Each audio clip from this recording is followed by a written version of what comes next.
우리 기도가 필요한 우리 성도님들이 있으신데요. 우리 성도님들 개인적으로 기도하실 때 일단 우리 우호겹 집사님이 지난주에 무릎 관절 수술을 아주 잘 마쳤습니다. 그런데 아마 병원에서 좀 움직이시다가 넘어지셔가지고 팔꿈치가 또 골절이 되셨어요. 그래서 근데 이제 이렇게 조금 부러지신 게 아니라 수술을 다시 해야 할 만큼 그래서 오늘 다시 수술을 하셨습니다.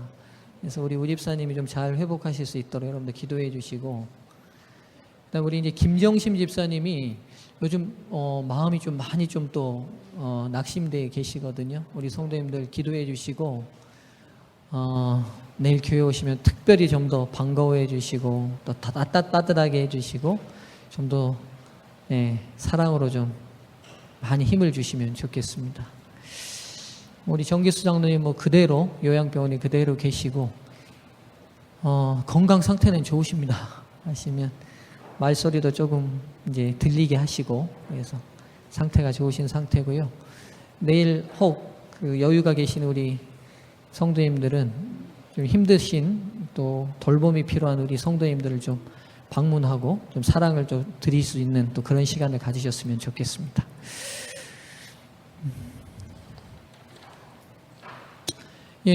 지금 여호와의 전쟁을 제가 언약 속에서 여호와의 전쟁을 들여다보고 있는데요.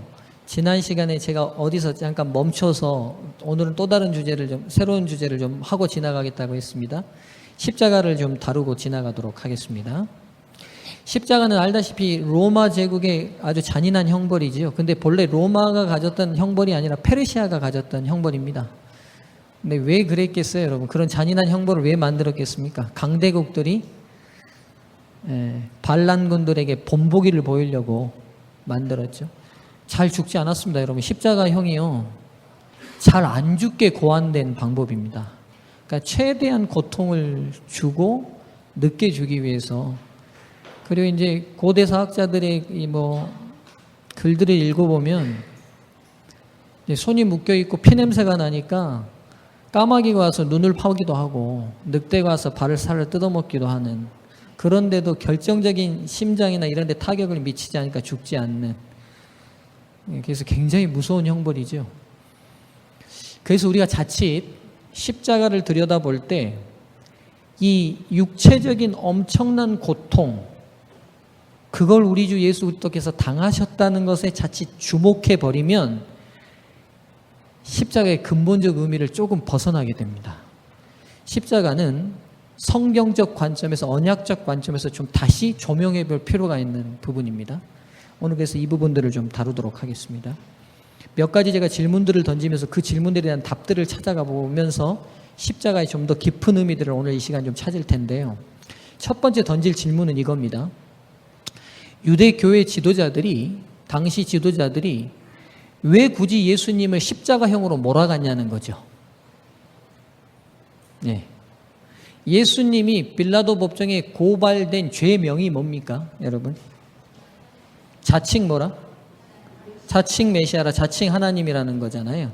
그럼 이게 유대법에 따르면 무슨 형벌이 죄냐면 신성모독입니다. 참남죄예요. 그럼 율법에 여호와의 이름을 회방하거나 신성을 모독하면 어떻게 죽이라는 게 정해져 있어요. 성경적으로 찾을게요. 레위기 24장 16절을 찾아서 읽겠습니다. 레위기 24장 16절을 우리 문태석 집사님 찾으셔서 크게 좀 읽어주십시오. 레위기 24장 16절입니다.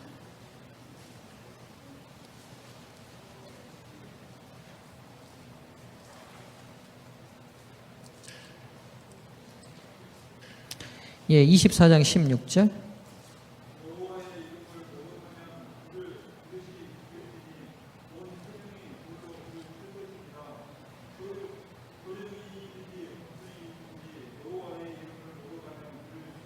예, 어떻게 죽이라고 되어 있죠? 예, 돌로 처형하게 되어 있습니다. 이런 문화가 지금 아랍권에 많이 남아있죠. 그 명예살인할 때 아직도 그 문명이 좀 덜 들어간 아랍권들은 돌로 쳐서 죽이는 이유가 뭐냐면 이런 데서 다 기인된 겁니다. 그러니까 여호와의 이름을 회방하면 무슨 처형법으로 죽이면 되냐면 돌로 쳐서 죽이면 됩니다.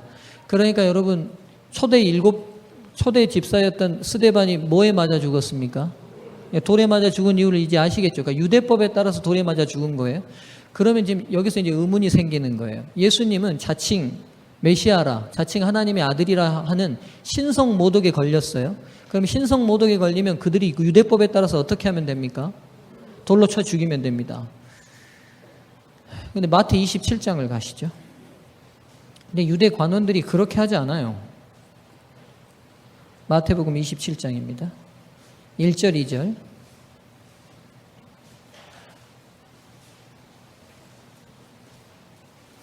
마태 27장 1절, 2절. 새벽에 모든 대제사장과 백성의 장로들이 예수를 죽이려고 함께 의논하고 결박하여 끌고 가서 누구에게로 갔습니까? 총독 빌라도에게 넘겨주니라. 그러니까 지금 이날 이 의논이 우리가 정확히 뭔지는 몰라요. 성경에 기록하고 있지는 않지만, 그러니까 대제사장들과 교회 유대의 지도자들이 모여서 뭔가 심도 있는 논의를 한 거예요. 이 예수를 분명히 죽이기는 죽여야겠는데 어떻게 죽이지를 그날 논의를 했을 거예요. 그리고는 그 죽이는 방법을 뭘로 택했냐면 누구에게 넘겨주기로 했어요? 총독 빌라도에게 끌고 갔어요. 그리고는 예수님의 죽음을 어떻게 청하냐면 22절, 23절 보시죠. 22절, 23절. 빌라도가 가로되, 마태 27장 22절, 23절입니다. 그러면 그리스도라는 예수를 내가 어떻게 하랴? 저희가 다 가로되 십자가에 어떻게 하십시오? 못 박혀야 하겠나이다. 가로되, 빌라도가 가로되 어쩌미뇨? 무슨 악한 일을 하였느냐? 저희가 더욱 소리질러 가로되 어떻게 죽여달라고요? 십자가에 못 박혀야 하겠나이다 하는지라. 지금 그러니까 여러분 지금 성경이 자세히 기록하고 있지 않지만 지금 예수님이 죽으셨을 때가 어떤 명절이 가까웠을 때죠. 무슨 명절입니까? 유월절이 가까웠을 때예요. 그럼 지금 성경이 기록하고 있지만 유월절 명절에 만찬을 먹으려면 그들이 부정하지 않아야 돼요. 근데 그들의 법에 따르면 이방인과 접촉해도 부정해지거든요. 근데 지금 총독 빌라도는 어디 사람이에요? 로마인이에요? 이방인이에요? 그럼 총독 빌라도를 만나면 자칫 그들이 유월절을 지키지 못할 수도 있어요. 그래서 시대소망 자세히 읽어보면 그 빌라도 총독 관저의 문 안으로 들어가기를 싫어했어요. 부정해서 유월절 만찬을 못 먹을까 봐. 그런데도 지금 의도적으로 십자가형은 누가 정하는 거니까요? 로마가 정하는 거거든요. 왜냐하면 이게 반란군들, 반역, 국가 반역죄에게만 적용하는 아주 극형이에요. 그리고 아주 그 흉악범들에게만 적용하는 극형이기 때문에 이 십자가형은 로마가 정해줘야 돼요. 그러니까 이 십자가형을 받아내려고 유월절 만찬이 있어서 이방인하고 접촉하면 부정해지는 걸 감수하면서까지라도 빌라도에게 가서 굳이 예수를 어디에 못 박으라고 선동하는 거예요. 백성들을 충동해서 십자가에 죽이라고 선동합니다. 왜요?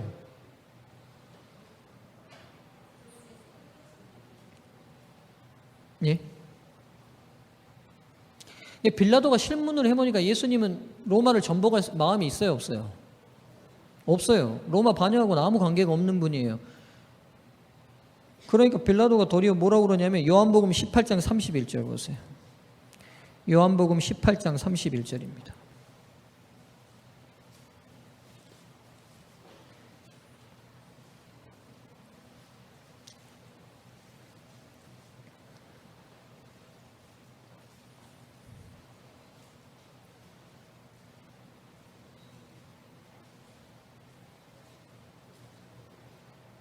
(18장 31절) 빌라도가 가로되 너희가 저를 데려다가 뭐대로 재판하라?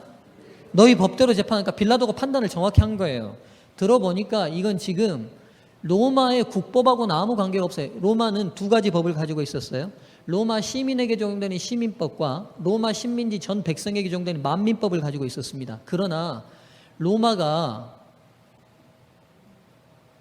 전 세계를 지배할 때 원칙이 있었어요. 그게 뭐냐면 그 지역의 형편에 따라 통치한다는 원칙을 가지고 있었어요.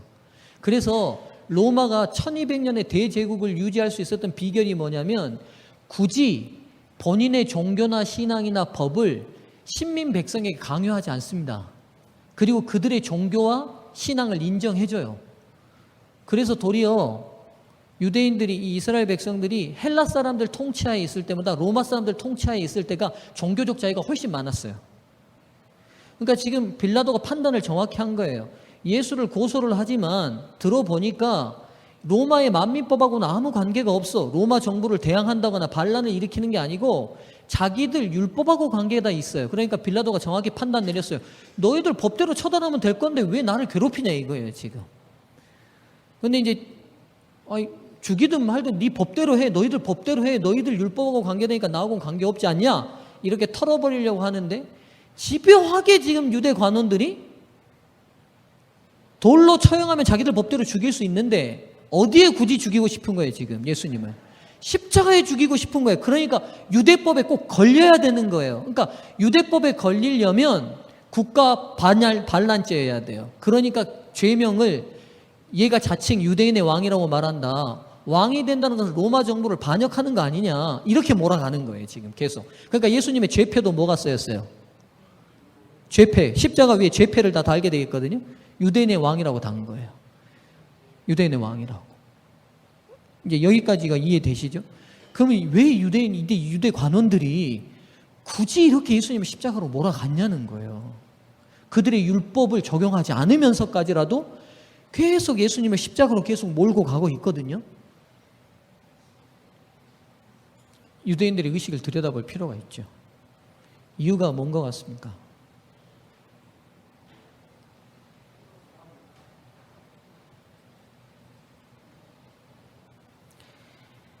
십자가는 어디에 달려서 죽지요? 나무 위에 달려서 죽습니다. 이게 유대인들의 심리를 들여다볼 수 있는 중요한 이유가 이제 제가 지난주에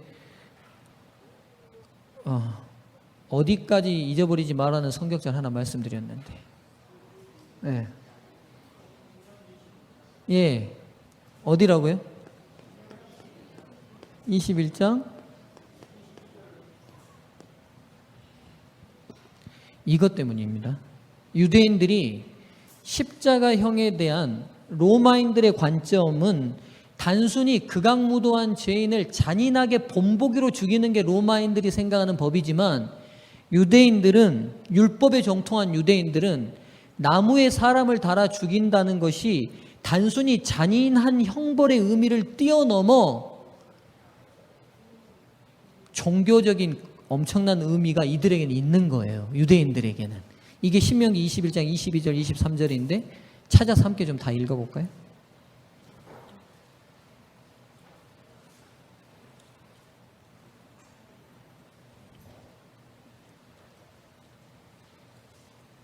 신명기 21장 22절과 23절입니다. 찾았으면 함께 좀 읽어보겠습니다. 사람이 만일 죽을 죄를 범함으로 내가 그를 죽여 나무 위에 달거든 그 시체를 나무 위에 밤새도록 두지 말고 당일에 장사하여 내 하나님 여호와께서 내게 기업으로 주시는 땅을 더럽히지 말라. 나무에 달린 자는 하나님께 저주를 받았음이니라. 이 끝대 처리 문제입니다. 나무에 달린 자는 뭐라고요? 하나님의 저주를 받았다는 거예요.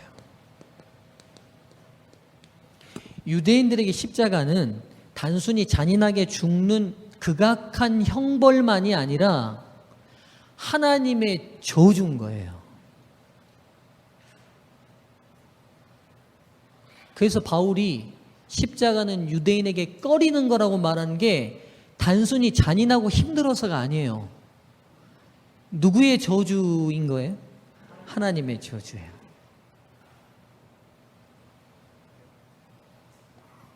하나님의 저주가 무슨 의미입니까, 그러면, 여러분?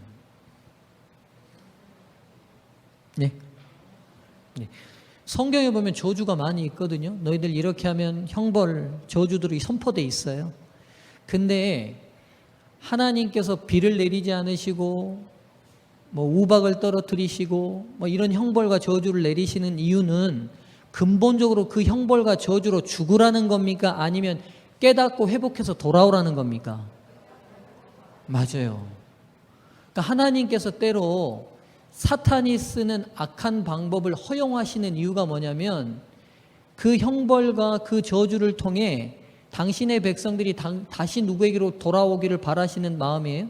하나님께 다시 돌아오기를 바라는 마음이기 때문에 엄밀히 따지면 이런 저주와 형벌은 겉으로 나타나는 증상이 저주와 형벌일 뿐이지 그 저주와 형벌을 사용하시는 하나님의 심정은 우리를 향한 복이 되기를 바라는 마음이죠. 그래서 때로 저주는 축복과 같은 이름으로 성경이 사용하는 겁니다. 무슨 말인지 이해되시죠? 그 일을 통해서 회복이 되는 거니까요. 근데 지금 이 저주는 그 저주하고 달라요. 계시록 14장 10절에 진노의 잔에 뭐가 없다? 이 포도주는 진노의 잔에 뭐가 섞인 것이 없는 잔이라고 말하죠. 그게 무슨 말이죠? 우리가 마지막 계시록 14장에 보면 이제 마지막 하나님의 형벌을 받는 마지막 최종 심판을 받는 사람들이 받는 잔이 진노의 잔에 섞인 것이 없이 부은 포도주라라는 표현을 썼어요. 뭐가 안 섞였다는 말이에요? 잡이에요. 잡이에요. 무슨 말인지 이해되시죠? 그러니까 하나님 백성들이 하나님 안에서 받는 때로 어려움과 시련은 다 뭐가 있는 저주고 뭐가 있는 시련이고 뭐가 있는 어려움이에요. 그래요. 그 일을 통하여 끝내는 필경 회복하고 가장 좋은 길로 인도하시겠다는 하나님의 사랑과 자비가 충분히 내포되어 있는 잔이고 저주죠. 근데 이 하나님의 저주는 뭐가 없어요? 자비가 없는. 그러니까 완전한 심판의 성격을 가진 저주인 거예요. 그래서 이 십자가형을 두려워했던 거예요. 그러면 최종적 완성의 마지막 결론적 심판이기 때문에 이 심판을, 이 저주를 받는 사람은 뭘 하지 못하겠어요? 부활이 없어요. 구원이 없어요. 최종적으로 거기서 결정이 돼버린 거예요. 무슨 말인지 이해되시죠? 유대인들의 마음을 들여다보면 이런 거예요. 잘 보세요. 유대인들이 굳이 예수님을 십자가형으로 몰고 간 이유가 뭐냐? 돌로 쳐서 죽이면 되는데 그토록 죽이고 싶었으면. 그리고 예수님을 돌로 쳐 죽이려는 장면들이 성경에 나와요. 요한복음 8장에도 나와요. 회당에서 내가 아브라함 전에 있었다라는 말을 하니까 백성들이 옆에 있는 돌 들어서 죽이려고 했거든요. 성령의 도움으로 예수님이 빠져나오시죠. 그러니까 돌로 죽이려는 때가 있었어요. 그런데도 굳이 돌 처형을 쉬지 않고 십자가로 계속 몰아갔던 이유를 유대 관원들은 이런 정신을 가지고 있었던 것 같아요. 무슨 정신이냐? 예수님이 메시아인 것 같아요, 안 같아요? 일어나는 기적이나 지금 이 일 얼마 전에는 누구까지 살려버렸어요? 죽은 지 사흘 된 누구도 살려버렸어요? 나사로를 살렸어요. 유대 관원들의 모든 정보망에 예수님의 말 한마디 행적 하나 놓치는 거 있었을까요? 없었을까요? 없었어요. 왜냐하면 예수님을 따라다니는 아주 곁에서 예수님의 꼬투리를 잡기 위해서 정규적으로 붙어있는 스파이들이 있었어요. 그들이 매일 예수님의 일거수일투족의 모든 보고들을 다 대제사장과 그 당시 종교 지도자들과 이스라엘의 지도자들에게 보고했을 거란 말이죠. 근데 그 모든 증거들을 볼 때 예수님이 진짜 메시아인 것 같아요, 안 같아요? 부인할 수 없는 증거들이 너무 많은데 믿고 싶어요, 안 믿고 싶어요? 안 믿고 싶어요. 그리고 그들이 가진 잘못된 신학적 편견과 프레임이 있었는데 그게 뭐냐면 구약에 예언되는 메시아는 두 가지의 장면이 있어요. 하나는 재림하셔서 온 인류의 영광의 왕으로 완전히 왕권을 회복하시는 하나님의 모습이 그려져 있어요. 맞죠? 그 메시아가 이사야 60장부터 시작되는 그 영광의 예수님의 모습이 기록되어 있는 반면에 이사야 53장에 어린 양처럼 끌려가서 죽는 고난의 메시아도 묘사되어 있어요. 근데 그 당시 유대인들이 신학을 어떻게 정립해 버렸냐면 메시아는 고난받은 이후에 다시 영광의 왕으로 임하실 메시아가 아니라 오직 정치적으로 로마를 무너뜨리고 이스라엘의 왕국을 세계 최강국으로 만들 영광의 메시아만이 그들의 신학적 프레임에 딱 들어와 있었어요. 여러분, 사람 편견이 얼마나 무서운지 여기서 알 수 있어요. 그렇게 성경과 율법에 정통했음에도 불구하고 성경에 나와 있는 고난받아 우리를 구원하실 예수 그리스도에 대한 신학적 정립은 완전히 무시한 거예요. 그리고 오직 자기들이 지금 필요로 하는 뭐예요? 자기들이 간절히 원하는 게 로마 밟아서 다 죽이고 로마보다 더 강력한 나라 백성이 돼가지고 다른 백성들 다 지배하면서 로마 사람들 저러는 것처럼 호의호식하는 그런 이스라엘의 왕국만 꿈꾸고 그런 왕만 꿈꾸다 보니까 신학의 틀이 구약의 율법의 다른 여러 정황들과 증거들 속에서 고난받는 메시아가 등장함에도 불구하고 이것들은 다 깡그리 무시하고 오직 영광의 왕으로 우리에게 임할 정치적 메시아만 계속 기다리고 고대하고 가르치고 주입한 거예요. 그러다 보니까 예수님이 하고 다니는 행적들이 메시아인 것 같기는 한데 자기들이 가지고 있는 신학적 틀에 맞는 메시아예요? 아니에요? 아니에요. 그래서 그들이 최종적으로 시험하기를 선택한 거예요. 어떻게 해요? 어디 달아보자는 거예요? 나무 위에 달아보자는 거예요. 나무 위에 다는 건 뭐니까? 하나님의 저주인데 인간을 구원하러 오신 하나님이 하나님의 저주로 죽는다? 말이 맞아요? 틀려요? 틀려요. 또한 우리가 나무에 단다 할지라도 그가 진정 하나님의 아들이면 누가 구원해 내실 거다? 지가 메시아면 하나님이 구원해 내실 거다는 거죠. 근데 만일 그가 십자가에 진짜 죽어버리면 진짜 메시아였다 아니다. 자칭 가짜 메시아를 우리는 처단한 일이 되니 우리는 손해볼 일이 있다 없다? 없다는 거예요. 달아서 검증해 보자는 거예요.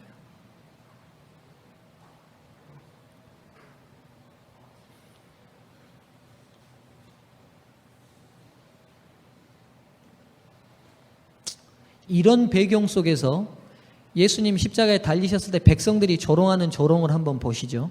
마태이 27장 42절 찾아보십시오. 마태복음 27장 42절입니다.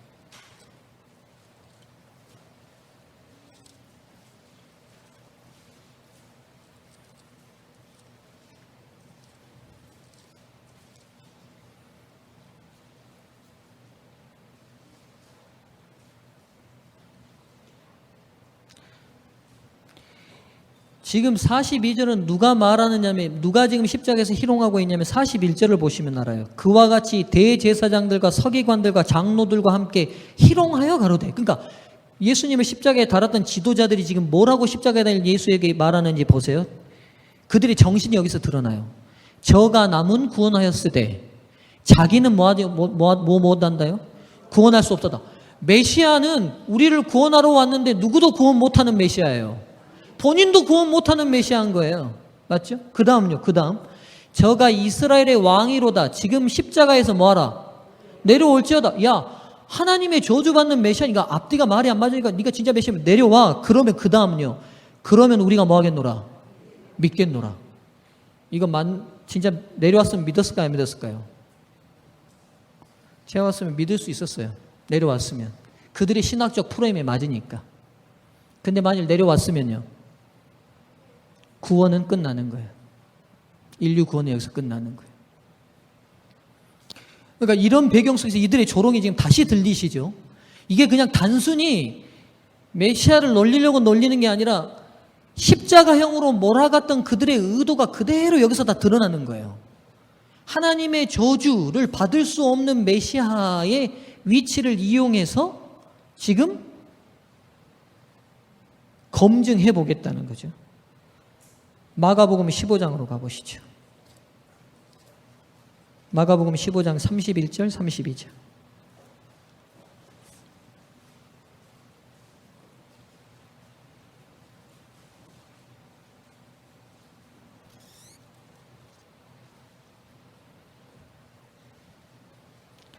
그와 같이 대제사장들도 서기관들과 함께 희롱하며 서로 말하되 저가 남은 구원하였으되 자기는 구원할 수 없도다. 이스라엘의 왕 그리스도가 지금 십자가에서 내려와 우리로 보고 믿게 할지어다 하며 십자가에 못 박힌 자들도 누구를 욕해요? 예수를 욕하더라. 그러니까 지금 십자가에 못 박힌 죄수들까지도 수십 년 동안 수백 년 동안 랍비들이 가르쳤던 잘못된 메시아 간의 신학적 틀이 다 길들여져 버린 거예요. 어떤 메시아? 정치적 왕, 정치적 군주의 메시아로만 틀이 굳어져 있으니까 이 죄수들까지도 예수님을 욕하고 네가 진짜 메시아면 뭐하라고 내려오라는 거예요. 메시아가 우리를 구원하러 왔는데 자기도 구원 못하는 메시아가 우리 어떻게 구원해? 하나님의 저주를 받아? 야, 이게 말이 안 맞다. 놀리는 거죠. 누가복음 23장 35절은 찾지 않을게요. 여기도 똑같은 거예요. 제가 읽어볼게요. 백성은 서서 구경하여 관원들도 비웃어 가로되 저가 남을 구원하였으니 만일 하나님의 택하신 자 그리스도여든 자기도 구원할지어다. 그리스도면 분명히 내려오게 돼 있어. 이 의식에서 못 벗어나는 거예요. 지금.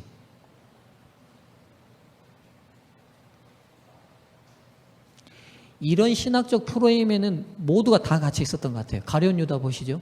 가룟 유다가 예수님을 판 이유가 뭔가요?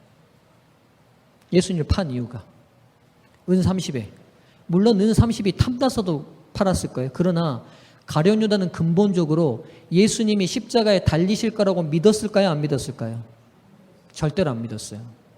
가룟 유다는 분명히 예수님이 내가 십자가형으로 몰아가는 이런 계획을 만들면 분명히 본인이 지금까지 믿은 신학적 틀에 딱 비추어 볼 때 그분이 드디어 때는 이때다고 왕권을 드러내시고 로마를 정벌하시고 이스라엘의 왕으로 등극하실 거라고 찰떡같이 믿었습니다. 1%도 의심하지 않았어요. 시대 소망이 이걸 그대로 기록하고 있거든요. 제가 읽어볼게요. 예수께서 그처럼 여러 번 올무를 피하셨으므로, 무슨 말이냐면 죽이려는 여러 번의 올무를 피하셨으므로 그분은 이번에도 분명히 잡히시지 않을 것이라고 유다는 생각했다. 그러니까 지금 유다가 은 30 받고 예수님 파는 게 자기로서는 엄청난 계획이야. 드디어 메시아를 정치적 군주로 올릴 수 있는 시나리오로 완벽하게 짠 거예요. 왜냐하면 더 이상 예수님이 본인의 왕권을 안 드러낼래 안 드러낼 수 없게 마지막까지 몰아갔다고 자기가 생각한 거죠. 들어보시죠. 유다는 그 문제를 시험해 보기로 결정했다. 예수께서 참으로 메시아시라면 그분이 백성들을 위하여 그처럼 큰 일을 하셨으니 그들이 그분의 주위에 모여들어 그분을 왕으로 선언할 것이다.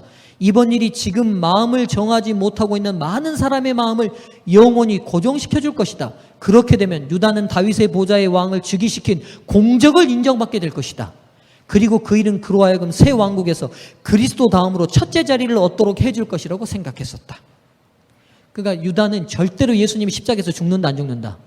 안 죽는다고 생각하고 십자가형으로 모은 거예요. 그런데 빌라도 법정에서 가서 오는데 예수님이 한마디도 안 하고 죽을 걸 결심한 사람까지 주고 가요. 가룟 유다가 본인의 계획이 틀어지니까요. 이건 아닌데, 이건 아닌데, 이건 아닌데 된 거예요. 왜냐하면 본인의 의도가 이게 아니에요.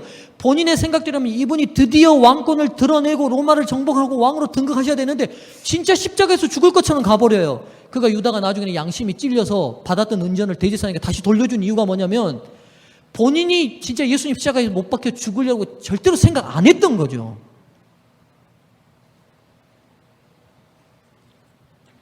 예수님을 가장 잘 알았던 마리아는 어떨 것 같아요? 예수님의 어머니 마리아.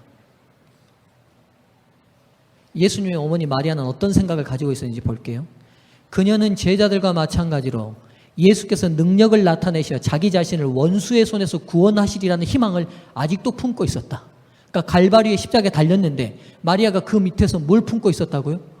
아니야, 저렇게 죽을 거 아니야. 분명히 어떻게 하신다? 내려오셔서 왕으로 등극하신다고 믿었다고요. 그러나 예수께서 이 모든 일이 있으리라고 예언하신 말씀을 회상하고 그녀의 마음은 또다시 철렁 가라앉았다. 그러니까 마리아는 예수님이 본인이 순환받아 죽을 것에 대한 메시지를 잊지 않고 마음에 가지고 있었고 그 말씀에 따르면 진짜 죽을 건데? 이렇게도 생각했던 거죠. 그녀는 고민에 찬 눈으로 강도들이 십자가에 못 박히는 것을 근심스럽게 바라보았다. 죽은 자에게 생명을 주시던 그분이 자신을 십자가에 못 박히도록 허락하실까? 하나님의 아들이 자기 자신을 이처럼 참혹하게 살해당하도록 버려두실까? 그 다음 그녀는 예수님이 메시아라고 믿는 자기의 믿음을 포기해야 할 것인가? 그러니까요, 유대인들의 의식 속에서는 절대로 예수님이 십자가에 달려 돌아가시면 메시아가 안 되는 거예요. 이게 등식이 성립돼 있어요. 근데 그분이 십자가에 달려 죽어버린다면 우리는 다 뭘 포기해야 된다? 이분이 누구라는 걸 포기해야 된다는 거예요? 메시아라고 믿는 믿음을 포기해야 된다는 거예요. 이렇게 등식이 성립되어 있는 거예요. 그러니까 제자들이 십자가에서 그렇게 실망했던 이유가 여기에 있는 거예요. 단순히 죽어서 실망한 게 아니라 어디에 매달린 거예요? 나무에 매달린 거예요. 나무에. 하나님의 저주를 받는 메시아는 그들의 의식 속에서 절대로 성립될 수 없어요. 그러니까 3년 반 동안 이분이 메시아라고 찰떡같이 믿고 온 생을 다해서 변화산에서 모세와 엘리야를 직접 봤던 경험들, 무리를 걸었던 경험들, 죽은 나사로와 죄인들을 살렸던 그 모든 경험들이 메시아임에 틀림없는데 이 메시아가 십자가에 달려 죽는다니 완전히 공황 상태가 돼버린 거예요. 제자들이.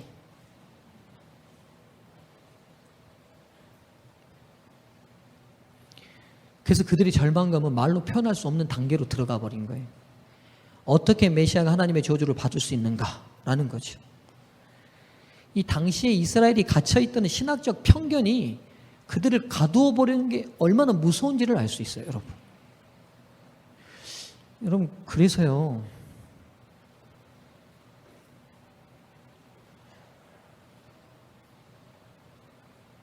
내 사고로 성경을 자꾸 이해하려고 들지 마시고 하나님의 말씀이 있는 그대로 저에게 받아들여지도록 제가 진짜 겸손해질 필요가 있어요. 이게 참 중요한 신앙적 태도입니다. 내가 배워왔던 틀, 내가 아는 틀 안에 그 모든 것을 맞추려고 하는 순간 예수님의 십자가에 못 박았던 이 율법에 정통한 사람들처럼 우리도 되지 않으리라고 말할 수 없어요. 오직 정치적 메시아만이 진짜 메시아라고 믿었던 이들의 믿음이 십자가를 도저히 이해할 수 없는 거예요.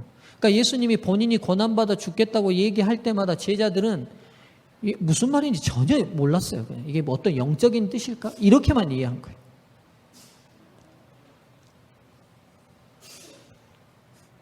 참 놀라운 건 이렇게 한 명도 당시에 어느 누구도 메시아의 사역을 이해하는 사람이 한 명이라도 있었어요? 없었어요? 한 명도 없었어요. 제가 볼 때는. 한 명도 이 메시아의 사역을 정확히 이해하는 사람이 아무도 없는데도 묵묵히 이 길을 가시고 이 구원을 이루어내셔요. 구원은 잘 보세요. 뭘로 가능한 거냐면 창세전에 아버지와 아들이 맺은 언약의 성취로 가능한 거예요. 시대의 소망에 말씀드렸던 것처럼 제가 저번에 언약에 말씀드렸던 것처럼 아버지와 아들이 손을 잡고 인간이 죄를 범하면 누가 대신 보증인이 되겠다고요? 예수님께서 보증인이 되시겠다고 성자께서 보증인이 되시겠다고 약속하셔서 인간을 입고 오셨어요. 이 언약이 그대로 계획된 대로 성취됐기 때문에 구원이 이루어지는 거예요. 근데 가만 생각해 보세요. 예수님이 십자가에 안 달리시고도 인간을 구원하실 수 있을까요? 없을까요? 십자가에 안 달리시고도요. 그분의 신적 능력을 사용하시면 가능하실 수 있어요. 근데 문제는 아버지 아들이 맺은 언약이 뭐냐면 하나님의 저주를 누가 다 감당하겠다는 거예요? 성자가 감당하겠다는 거예요. 죽기까지 완전히 굴복하겠다는 거예요. 아담이 순종해서 실패한 그 자리로 돌아가서 내 자식들이 실패한 그 자리에 아버지이신 한 분이 내가 그 자식이 대신 돼서 내 자식이 이루지 못한 것을 내가 자식이 대신 돼서 아버지께 완전히 굴복하여 순종하게 써서 나머지 자식을 다 구원하겠다는 것이 구원의 계획이에요. 그 성취를 나머지 인간들이 아무리 이해 못하고 아무리 수용 못해도 묵묵히 그 언약의 성취를 이루어 가신 거예요. 이게 십자가예요. 이게 십자가예요. 그래서 그분이 드디어 십자가를 통해 언약의 보증인의 자격을 얻으신 거예요. 지금 예수님이 뭐하고 계세요? 하늘 지성소에서 뭐하고 계십니까? 중보하셔요. 왜 중보할 자격을 얻었어요? 우리가 져야 될 하나님의 저주를 그분이 다 감당함으로 인하여 자격을 얻으신 거예요. 아, 송명순이 받아야 될 그 저주를 예수님이 다 받으셨기 때문에 송명순 집사님의 죄를 그분이 변호하는 것에 대해서 아버지가 다 받으시는 거예요. 나무 위에 누가 다 매달렸어야 돼요? 우리가요. 하나님의 자비가 전혀 없는 저주가 우리 몫이었다고요. 근데 그분이 다 감당하심으로 인해 우리의 죄를 대신 고하고 우리를 변호하는 보증인과 대리인으로 자격을 얻으셔서 지금도 초기 문제 보면 감동적이게 표현하시잖아요. 어떻게 하신다고요? 못 박힌 손을 내밀고 아버지 나의 피 하신다고요. 네.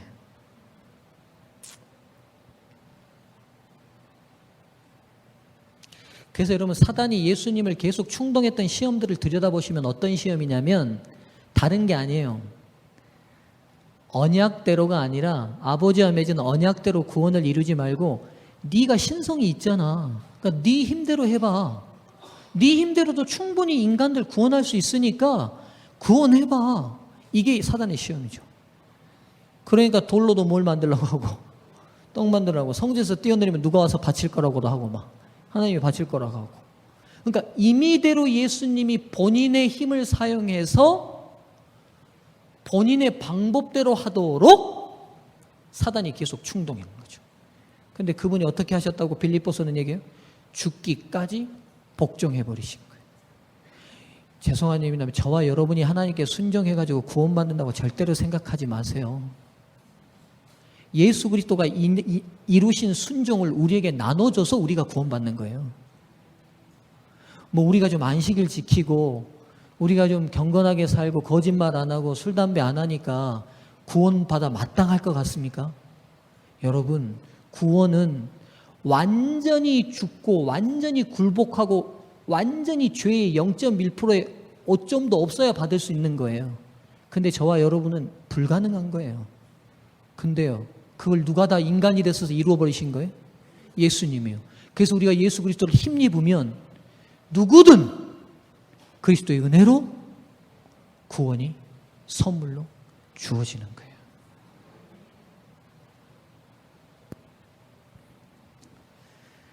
참 이 놀라운 사실을 제가 참 이렇게까지밖에 표현할 수 없는 제 인간적 한계에 참 죄송합니다.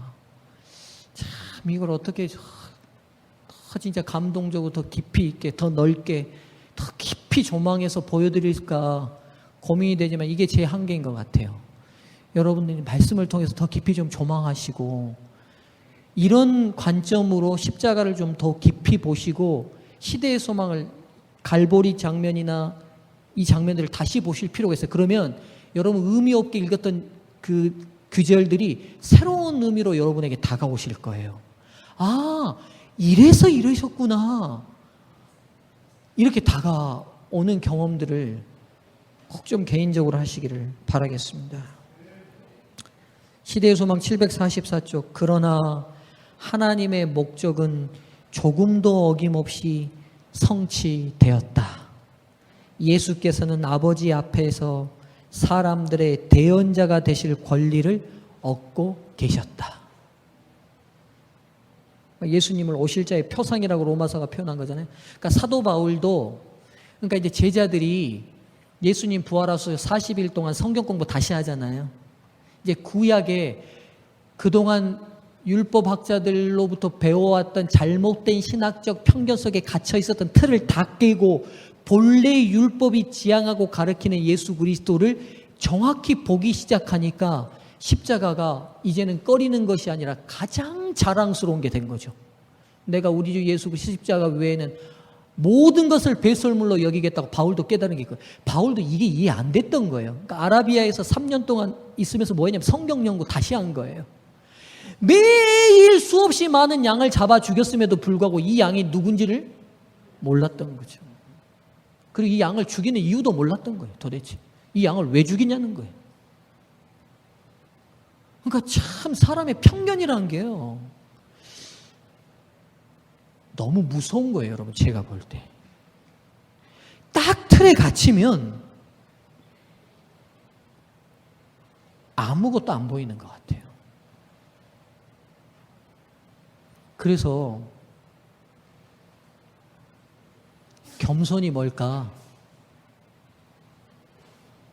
제 의견을 다 내려놓는 거예요, 여러분. 여러분이 배워왔고 여러분이 들어왔던 여러분이 개인적으로 살아왔던 모든 경험을 다 내려놓는 거예요. 여러분 굿에서 병 낮은 사람, 병 나서 본 경험이 있는 사람은 굿 계속 할까요, 안 할까요? 아니, 굿에서 병 나는 사람이 있었잖아요. 없었어요? 동네에서 아팠는데 막 굿에서 병 나는 사람이 있어요.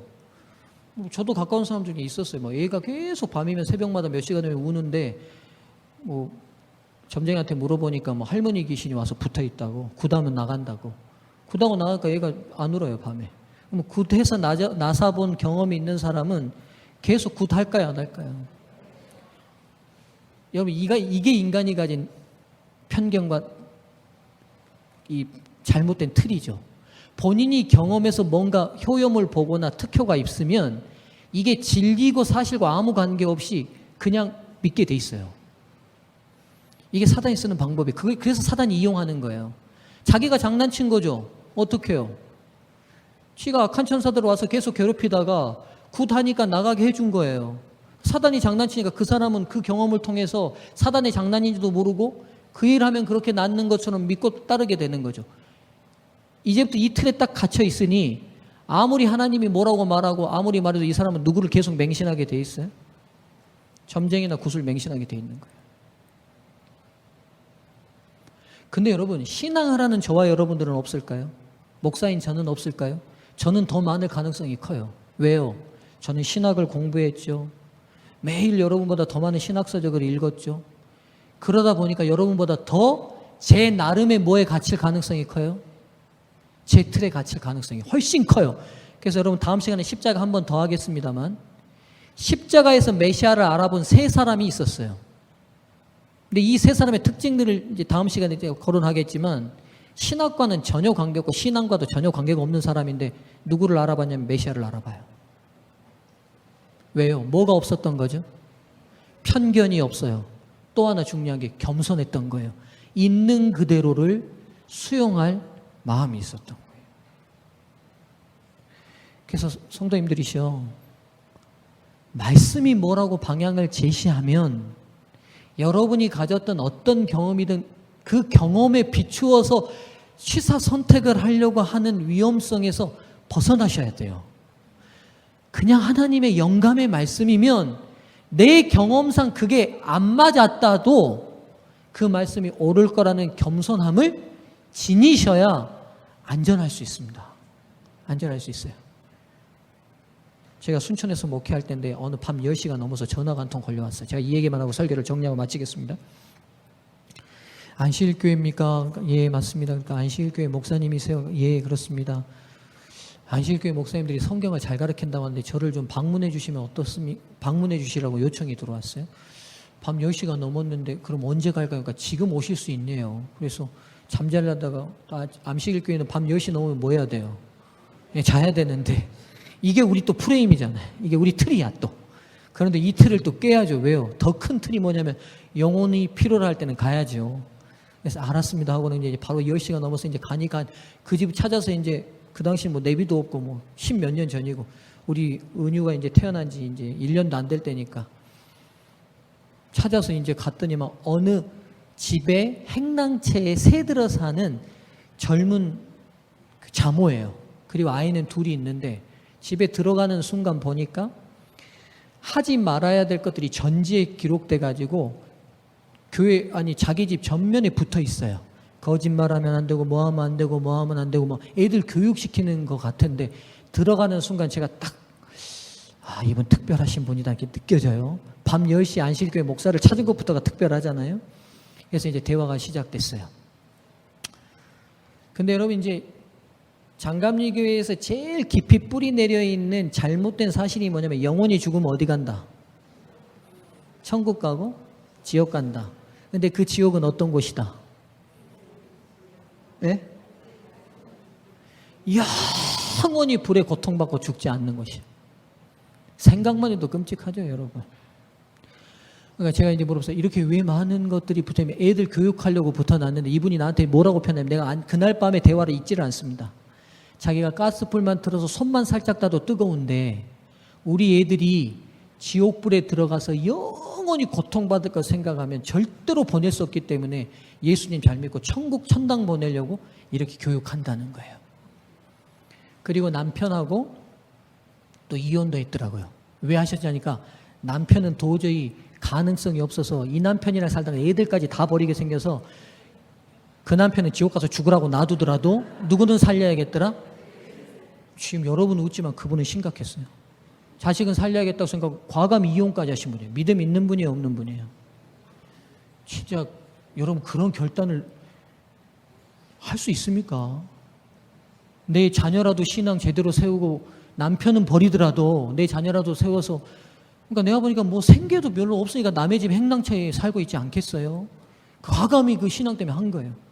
제가 이제 그날 밤 대화가 됐어요. 성경 찾아가면서 영원한 지옥불은 없다고, 사랑의 하나님과 공의의 하나님이 우리를 그렇게 재판하시지 않으신다고, 사랑은 제끼고 공의에도 맞지 않다고, 죄질에 따라서도 형량이 다른 것이 공인데 80년 지은 인생 때문에 영원히 지옥불에 고통받게 하는 게 하나님의 공이시겠냐고.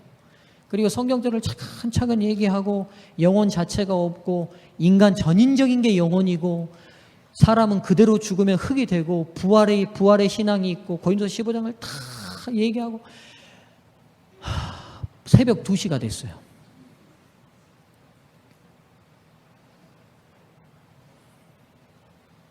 근데 그분이 뭐라고 그러는지 아세요?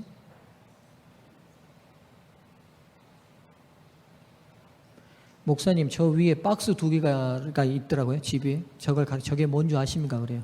저게 뭡니까? 그랬더니만 천국 보고 왔다, 지옥 보고 왔다는 간증 테이프만 있는 박스래요. 2박스가 있어요. 그러니까 그 당시 일반 장갑류계에서 천국 보고 왔고 지옥 경험했다는 그 간증 집회를 많이 했잖아요. 그러니까 이분이 그런 간증 집회를 많이 다닌 거예요. 그리고 다닌 것만 아니라 또 가서 뭐 또 한 거예요? 그 테이프도 다 사온 거예요. 그리고는 뭐라고 그러냐면 제가 들은 것만 2박스입니다. 근데 지옥이 없다고요? 제가 그랬어요. 자매님을 구원하시겠다는 분이 천국 보고 왔고 지옥 보고 왔다는 저 간증한 사람들이요, 아니면 이 말씀을 주신 예수 그리스도시요?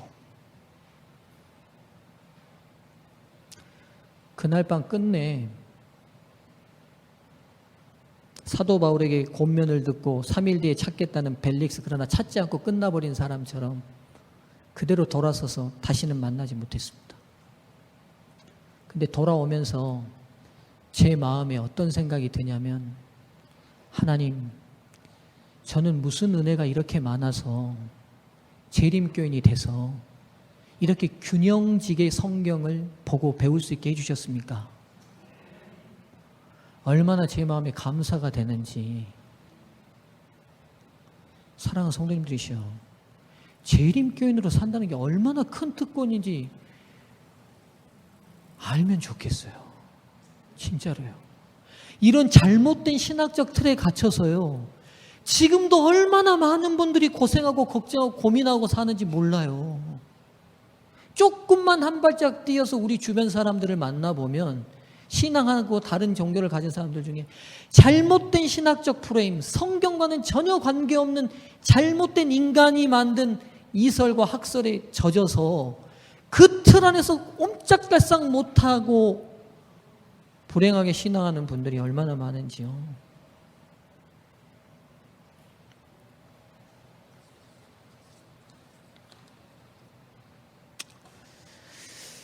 정리하고 마치겠습니다. 사랑하는 성도님들이시여, 십자가에 놀라운 그분이 그냥 거기서 너무 고통받으셔서 그 고통이 아니었어요. 하나님의 자비가 전혀 없는 저주를 온전히 다 감당하셨습니다.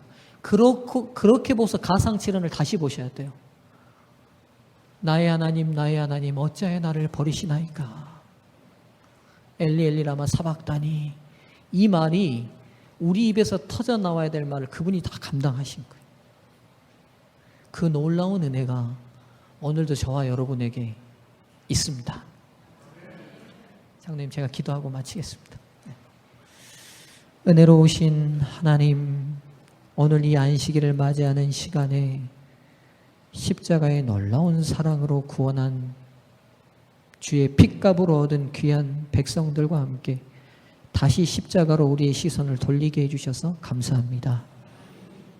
그 잔인했던 형틀이 단순히 잔인해서만이 아니라 하나님의 자비가 1%도 섞이지 않는 그 저주를 온 몸으로 감당하셨어야 될 예수 그리스도의 고통을 우리는 가히 상상도 할 수 없습니다. 하나님, 그 사랑이 우리 사랑하는 성도들의 심령 가운데 느껴지게 도와주시고 경험되게 도와주시고 체험되게 도와주시옵소서. 오늘 우리가 살아가는 이 걸음걸음 호흡 하나하나가 얼마나 놀라운 은혜인지를 우리 성도님들 잊지 않게 도와주시옵소서. 한 주 동안 살면서 세상 일로 지치고 힘들고 분노하고 슬펐던 모든 경험들 내려놓게 하시고 이 안식일 온전히 다시 십자가로 그리고 하늘로 우리의 심령이 올라가게 도와주시옵소서. 우리 사랑하는 소중하게 모든 성도들 위해 하나님의 넉넉하신 복이 이 안식일 함께 하시기를 예수 그리스도의 이름으로 기도드리옵나이다. 아멘.